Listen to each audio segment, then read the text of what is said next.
उन्हीं खां अॻु में इहो जेको अहमदी इशू आयो हुयो, that had rattled him. तमामु रैटल कयो हुयसि घणो. सही. ये शयूं उनखे आस्ते आस्ते साम्हूं पियो अचनि जेके हक़ीक़तूं हुयूं, तल्ख़ हक़ीक़तूं. He conceded that he was in the wrong. अच्छा. जेको अहमदी इशू ते See, we should not have got involved in it.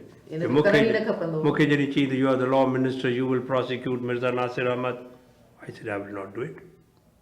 छो I don't believe in it. हेॾा वॾा डिसीशन पियो करे तव्हां हुनजी तरह वेझा हुयो, हुनखे मना न पियो करे सघियो त ही अहिड़ी क़िस्म जूं शयूं कयूं. ॾिसो न तव्हां ॾिसो न, वॾे में वॾो स्टेक कंहिंजो हुयो हिन में अहमदी इशू में? Army, bureaucracy. सीनियर में सीनियर माण्हू जेके आर्मी में हुया या ब्यूरोक्रेसी में हुया उहे केरु हुआ?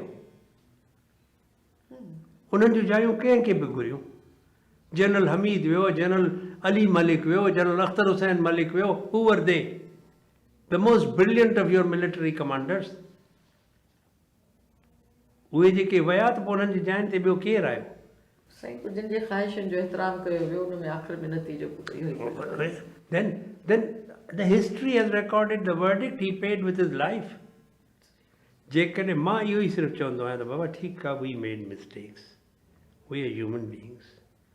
बाक़ी जेकॾहिं चओ था त शर्मसार आयो या न आयो, that I am not going to say.